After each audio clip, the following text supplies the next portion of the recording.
I'm Julia Gentry, and along with my husband, Travis Gentry, we discuss real, raw, and not small talk conversations about faith, family, entrepreneurship, and all the things that matter most in this life. This is the Dream On podcast.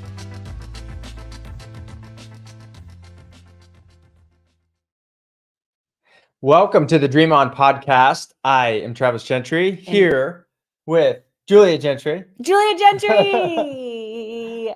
And actually, what's really fun about our podcast today is that if you are in our Facebook group, which if you're not, you should be, it's called Dream Together. We are live. We're live in our Facebook group. So anyone who's listening to this, this is like so old, so yesterday. This already happened for our Facebook group. So just fun where every once in a while we're going to pop on to our Facebook group and we're going to do this live. So you guys can post questions, comments, thoughts while we're doing this. We'll even be answering some of those things. But that's fun. First time. I think that's fun. It's our first time doing this. First time. I'm so nervous. I'm nervous. I'm not actually at all. Good. So every time we start off a podcast with a question, it's just kind of off the cuff, and we ask each other just random questions maybe just to get to know us a little bit more, or just throw each other off kilter a little bit. So it's my turn today. So my question for Julia is, and you have to answer. As opposed to what? Well, beat around the bush. Now that you just said off kilter, now I'm nervous. Great. Okay, so my question is, are we moving and where? You asked me that last time. Did I? Yeah. Where? I'm not telling. Why? I don't think, did I ask that question? That was literally the question. Ask a different one. Oh, where are we moving? I'm not telling you. That's next episode. So look at now. He's trying to get me off kilter. I'm trying to get him off kilter. No, you literally asked me that on the last episode. So if you didn't hear my answer, yes, go watch the last episode. I'll have to watch it because I don't even know where we're moving. Great. I have a question. Okay, my turn. Okay, my question. Travis, if you could live anywhere, where would you live? Bentonville, Arkansas. Done. We live here. Oh man. Okay. If you could be a color, what color would you be and why? Green. Why? Like forest green, because it reminds me of the forest. Keep it simple. Yeah. Okay, great. Well, enough of that. We're excited for this episode because we're actually talking about one of the things that I love to talk about. Most people would call this imposter syndrome, which is a very sticky word. This episode is called Dream Bold and Defeat Doubt. And we're just going to talk a little bit about what it looks like to overcome imposter syndrome. So before we even go all in, let's do what we always do about the power of words. And I'm curious, Travis, what is that word imposter syndrome? What does that mean to you when you hear that word? Fake it until you make it. That's the first thing that comes to my mind. Oh, interesting. That's not mine. Mine is when I hear imposter syndrome is I'm not as good as you think I am. It's a facade. I'm literally faking it, and I'm not who you think I am. Well, maybe you're not yet. Isn't that you kind of have to step into believing if you're doing something as though you are going to accomplish it before you accomplish it, because then if you don't have that belief and faith that you are going to do it, then you're never going to get there. So when you hear that word, do you think it's a negative thing or a positive thing? I think, well, going back to words and how important they are, and we talked about this a few episodes because everyone has an interpretation of the words that you say, is I think my first reaction is fake. It's not a good thing. Imposter syndrome. Yep. As opposed to just saying, here's where I'm at and here's where I'm going. Not trying to be something you're not, but allowing people to be a part of that process of I'm going to do X. I'm not there. Here's where I'm at. Okay. Well, it's interesting. I'm glad we're talking about this because statistically speaking, 70% of people admit to struggling with this syndrome. 70% of people admit to struggling with imposter syndrome, which here again, Travis and I are already talking about the same word, different interpretations. So we're all 70% of people are struggling with something that we don't really actually know what it is. Or if it's good or if it's bad or if it's normal or if it's not normal. But I just found that statistic interesting because to me, it feels like imposter syndrome is what's creating this like identity crisis for Mhm. people, no matter what age you are, no matter whether you're male or female or anywhere, right? There's all, we're not even going to go down that bunny trail. But the idea here is I really feel like this is what's creating a massive identity issue, is this, who am I? People are asking this question, who am I? Right. And we hide behind our career or our title or all of these things. And I feel like this is ultimately where I think the enemy is trying to get us the most, is causing us to believe, but look at ourselves in a different light than who God says we actually are. Mhm. So, But I that's what think I it's found also interesting. coming back to, as we're talking about this, where I feel like there's been points in my life where I'm like, I know where I want to go, but I'm not there. Like I'm gonna buy, like when we first got into real estate, 2008, and we're signing we've never owned a home.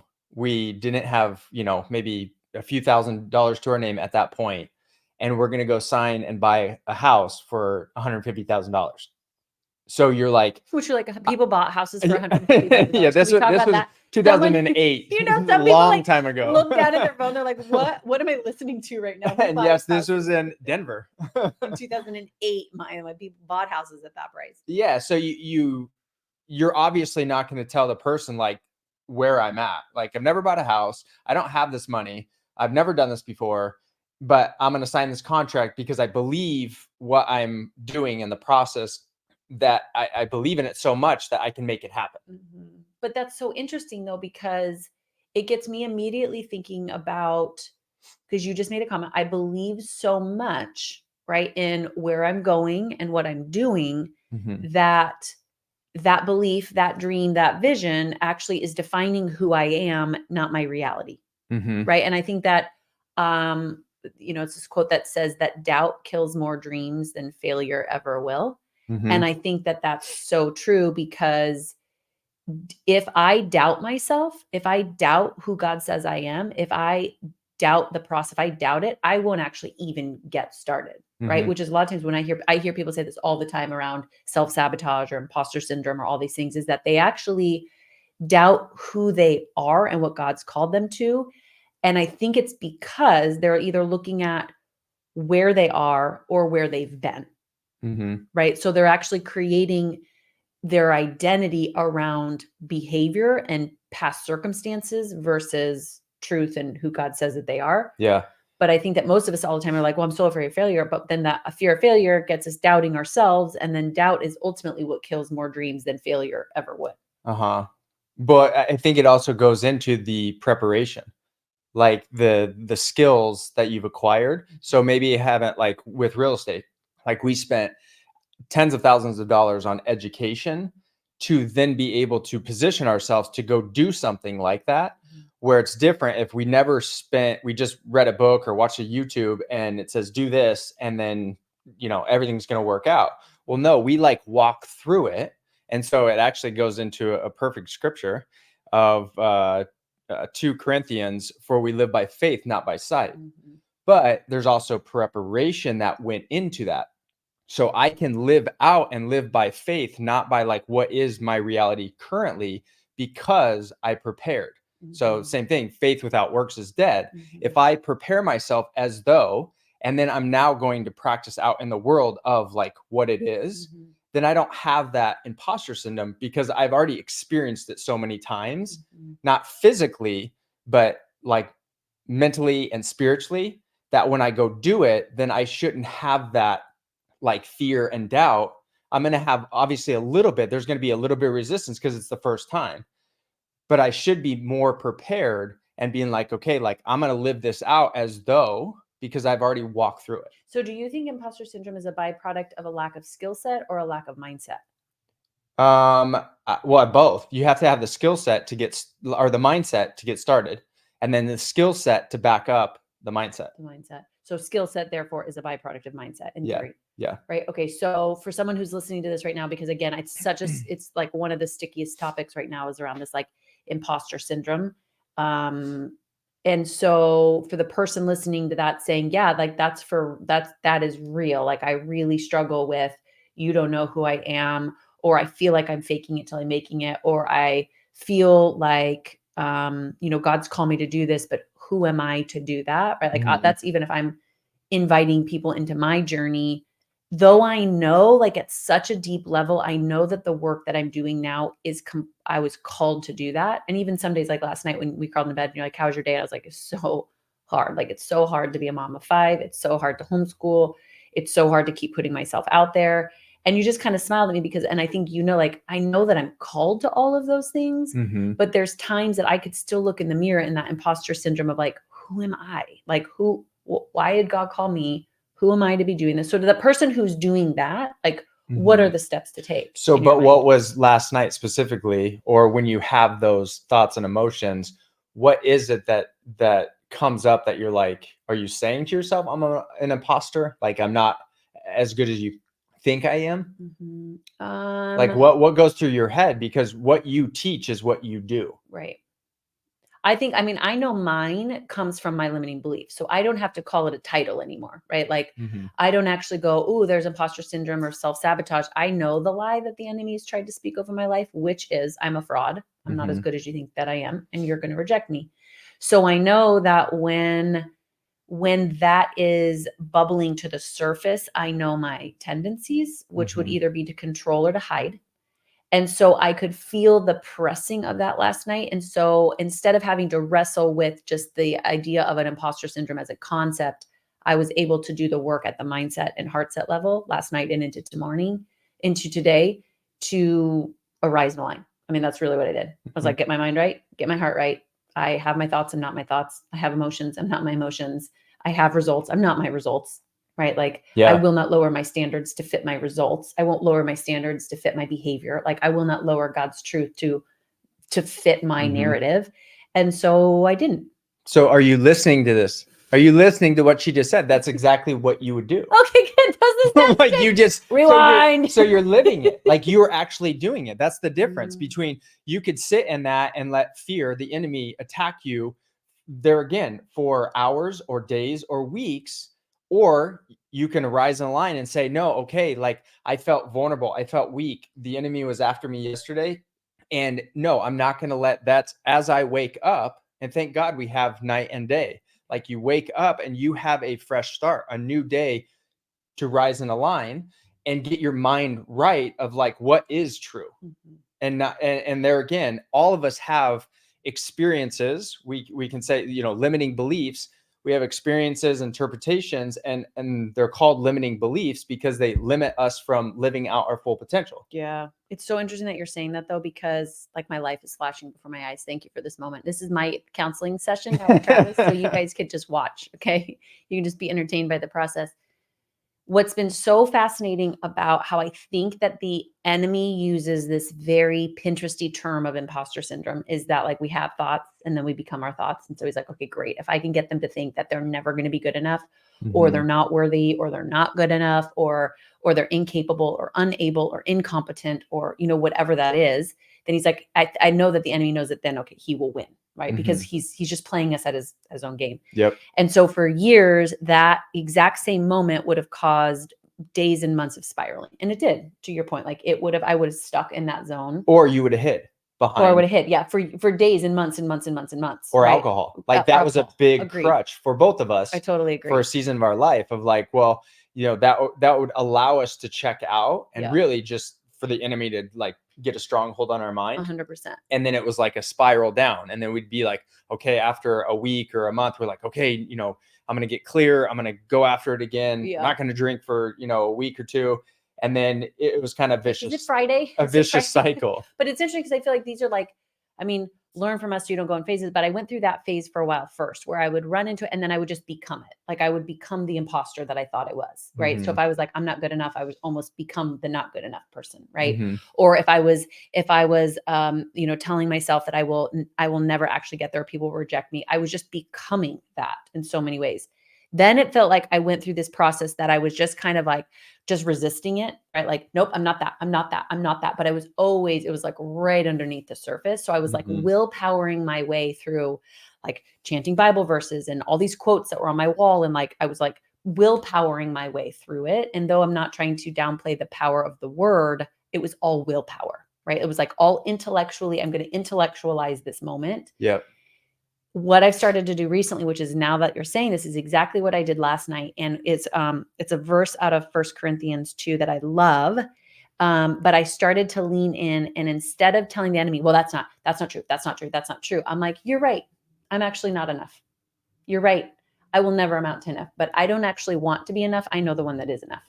Like, I don't want to be perfect. I know the one that is perfect. I don't have to have this all figured out. I know the one who does have it figured out. And it's because of this verse, 1 Corinthians 2, it says, for while I was with you, I was determined to be consumed with one topic, Jesus. Then Paul goes on, this is from Paul. He says, I stood before you feeling inadequate, which all of us do, inadequate, unworthy, not enough, filled with reverence for God and trembling under the sense of the importance of my words, which is the call, the dream. Like, I feel so much responsibility for the dream that God's given me. This is what Paul's saying, is that the message I preached and how I preached it was not an attempt to sway you or to people please, like fill in the word, to people please or to make you like me, but to prove to you the almighty power of God's Holy Spirit. For God intended that your faith not be established on man's wisdom, but by trusting in his almighty power. And that anchor has been huge for me, because I'm able to go, you know what? I'm not enough in my own strength. I'm going to do everything I can. So I'm not going to just be like, oh, woe is me. I'm not. No, it's like, you're right. I'm not enough, but I'm actually connected to the one who is enough. Yeah. I don't know where I'm going, but I know I'm connected to the one who knows exactly where he's taking me. Yeah. And that has built a courage, because now it feels like I can get out of the boat again. I can get up and do this again, but I'm not going to do it in my own power. I'm not going to do it in my own strength. And that has created such freedom.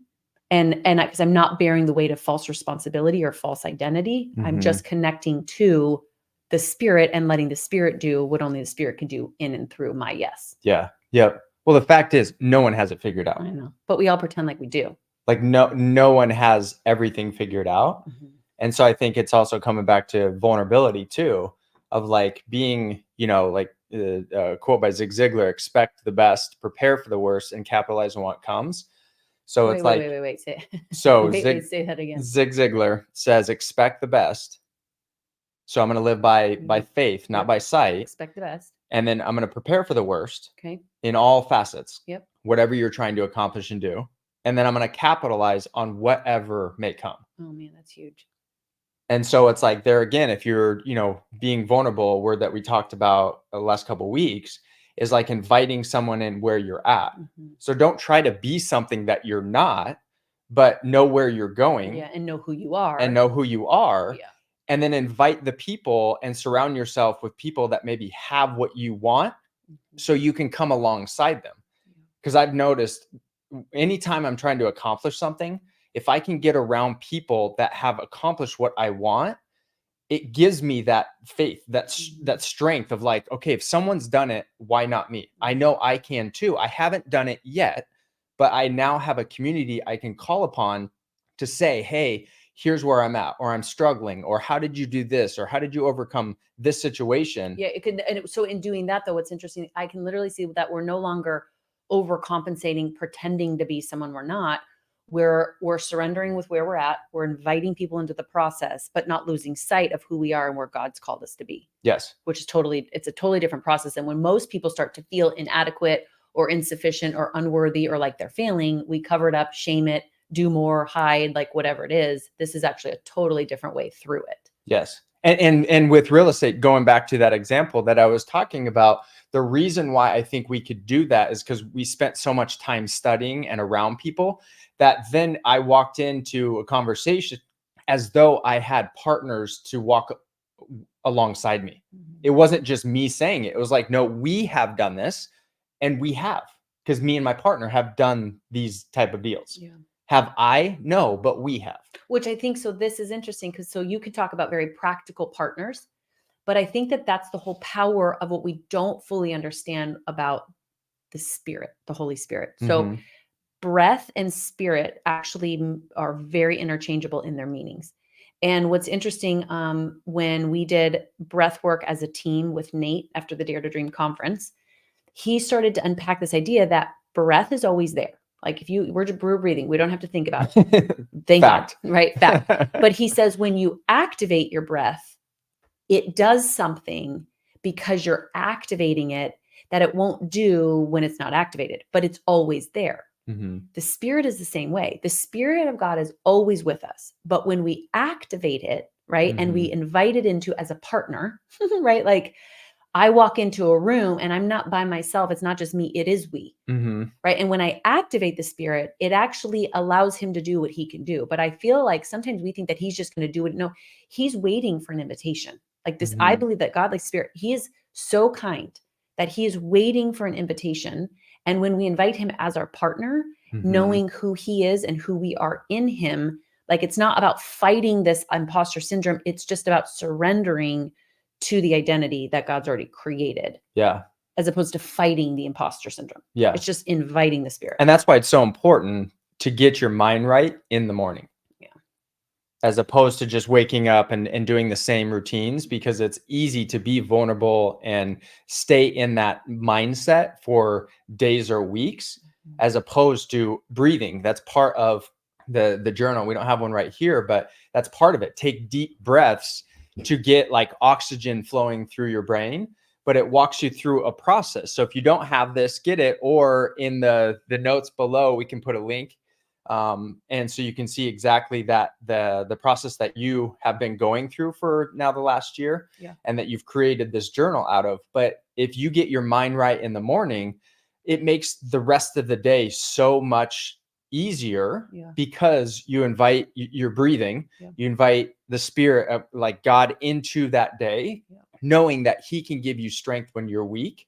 And then, seek and you will find, of like, okay, God, like I need these people. And it's amazing when you start to like sit and think of like, okay, like I need this type of person, or I need to meet this person. And then it's like within days and weeks, I've seen it time and time again in my own life of like, I run into someone, or you meet someone, you're like, Travis, like we were talking about this, and this guy or her husband does this or whatever. I'm like, I want to talk to him.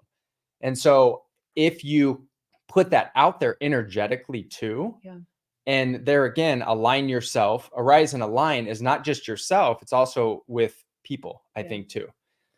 Well, what's interesting about this to me is that I feel like it's an invitation of like a swap, right? And when I mean swap, what I mean is that like, the Like idea that exchange. it's like an exchange or swap, because what the enemy is not dumb, but he's not smart, right? He just manipulates whatever God's already created. So he takes truth and he makes a lie, right?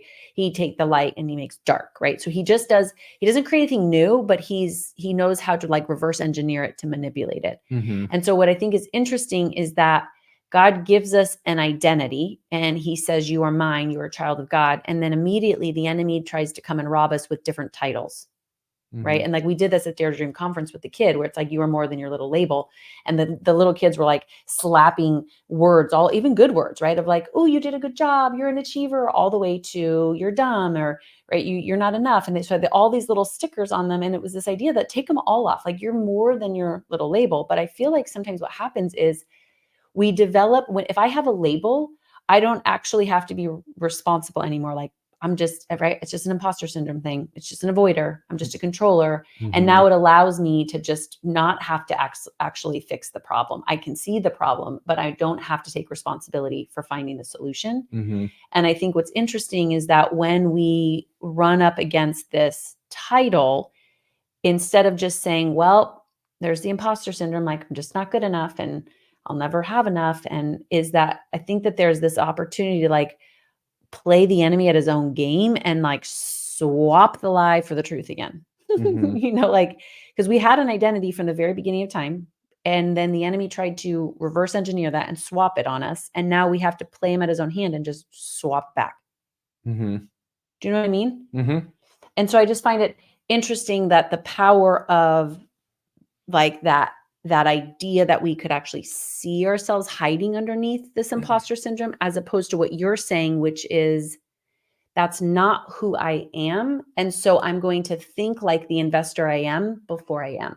Mhm. I'm going to think like being a child of God before I feel like I'm a child of God. Mhm. I'm going to think about like being the man who's accomplished that dream before I actually have. Mhm. Do you know what I'm saying? Mhm. Like swapping those, I think is fascinating to me, but I don't think it's something that most of us do. No, and it's been, years in the making of there again. I think you master your mind, you master your life. And I think everything that we talk about in the community, and it's about fully living out your God-given dreams, and it's encompasses all of this because everybody gets attacked, no matter how successful you are or not successful in whatever area. Like we all have like that imposter syndrome, and that's the enemy saying like you're not good enough, and like, and then it kind of goes back to experiences and then your interpretation of like when I was little or just last week or whatever, and then it's like the confirmation bias of like, sometimes you, going back to what you were saying, you seek out like, see, I'm not good enough, or you talk to the wrong friends or your family, and it's like they kind of like you're like, well, I'm never going to be, I can't, I've got school, and I've got kids, and I've got clean the house, I got all these things, and so you're listing all of your excuses, and then you go to the wrong person and you're like, I know it's okay, and then but it would be so great if someone would just say, you're right. Like, you're right, you're never going to be successful because everything you just listed. And it should make you stop and think of like, well, no, that's all lies. Like that's all false narrative that I've created to justify why I'm not living like out my dream, and why I can hide behind like the imposter syndrome. Yeah. Which I think sometimes we have, it's like a kid. I think our brains just want to be heard. They don't actually want to be right. So it's like in those moments, I think oftentimes it's like, well, this is, and I'm not this, and I'm not this, and I'm not that, and I'm not this, and I'm not good enough, and I'm not smart enough. And you go, okay, great. I hear you. It's like, do you Mhm. want to be right about that? Well, Or it's like Malachi or any of the kids. They're like, well, I can't do this, and you're like, that's not true. You can't right now. But can you? Yes, you can if you put in the time, effort, and energy to figure it out. Yeah. But don't say, I can't do this, or I'll never be able to do this. Because if you say that and then you start to really believe that and you get validation on that, then of course you're not going to. Yeah. But And I think it comes down to like, okay, then great. You need to be heard first. Then it's like, okay, you can either be right about that or you can be free. Yep. Like, great, do you want to be not good enough? Like, nobody wants to not be good enough. I think that's what's interesting about this whole thing is nobody wants to fulfill the prophecy, that type of a That they're not prophecy. good enough. Yeah, like we want to fill heavenly prophecies, but like we're so convicted by to our, a certain extent. I think some people, they live in that like, a familiar, hell. hell as opposed to unfamiliar heaven of like, it would just be nice, and you should have friends in your life. And if you don't, you need to upgrade your friends that call you out. Yeah. And say, that's a lie. That's a lie from the enemy. That you're telling yourself a lie. Do you know what's so funny about this too? This moment happened today with Cammie. And it was in a text message that I got from her. And we were going back and forth. And what I love about our relationship is that we are very vulnerable and share testimonies all the time. Like we invite each other into the process all the time. And so she was inviting me into her process of like, I'm spinning. Like she's like, I'm not in the right lane, but I'm going to invite you into it. And so she's texting, she said, and some of it was practical. Like some of it was like realistic and practical. And then she made a comment. And as I read it, I literally saw it jump off of my text. I get on my voice memo and I said, I know that you can't see the line, but I will be your line and I will hold that line for you, because reread that text.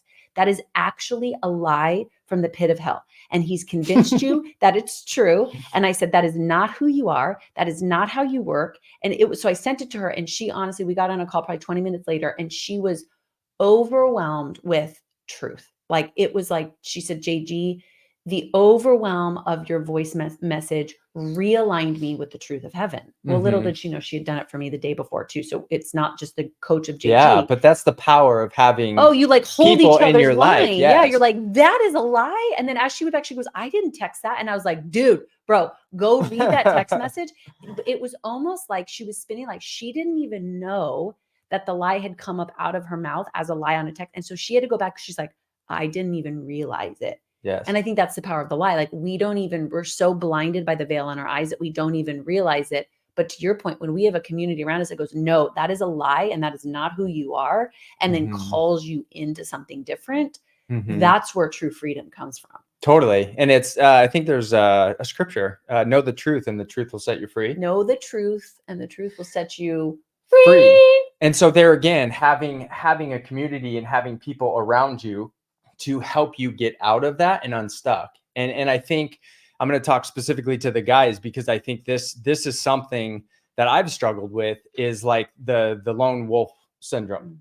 And then I was sitting in my quiet time like a week or two ago, and it really hit me of like, Jesus had 12 disciples. Like, he wasn't alone. And so you build out the right community of people that can really help you when you feel weak and when you feel strong, and celebrate you when you have successes, and then pick you up when you have your failures, saying that that is not where you're going to stay and that's not who you are. And let's get up and do it again. It's so good. It's so good, man. Oh man. And if you're looking for a community, you found one. You found one. So to our Facebook family, this was fun. You know what? I didn't even look at the comments. I'm so sorry if you guys, we're going to practice. You're like, I've asked 17,000 questions. Here's our hope for this, is that if you're listening to this later, we want you to join our Facebook group. It's just the first step into our community. It's a free group, but it's about this type of work. It's about ensuring that you're surrounded by a group of people who are storming after their dreams and the identity that God has for them. If you're in our Facebook group currently listening to this and we didn't answer your question, sorry. I'll do better next time. That's not who I am. It's not who I am. We care. We care. And I'll pay attention to those comments next time. But until next time, we believe in you. We see you. We want you to be exactly who God created you to be. And we hope you continue to dream on. See you next time. Hey there, ladies. And yes, I did say ladies. I have a question for you. Do you feel overwhelmed with uncertainty or a lack of clarity as you head into your day? Or maybe you struggle with the anxiety of wanting more, but not knowing how to make the necessary changes in the midst of being a mom, raising baby, grocery shopping, all the things, but you're ready. You're ready to wake up feeling focused and aligned with the dreams that God has given you so you can wholeheartedly pursue what matters most in your faith, family, and career. If that's you, then I want to gift you with a free mini course where I literally give you my morning routine for success. That's right. Being a mom of 5 under the age of 9, I know firsthand how important our mornings are. And with my proven faith-based daily routine, you too can align your actions and your dreams in just 15 minutes a day. This morning routine is not just about getting up early. It's about cultivating the right mindset, heart set, and dream set that will encourage you and equip you in arising and aligning every morning. Click on the link below and you can receive this free gift today. Don't spend the rest of your life just dreaming about the life you want. Arise to the challenge and create the life you want one morning at a time.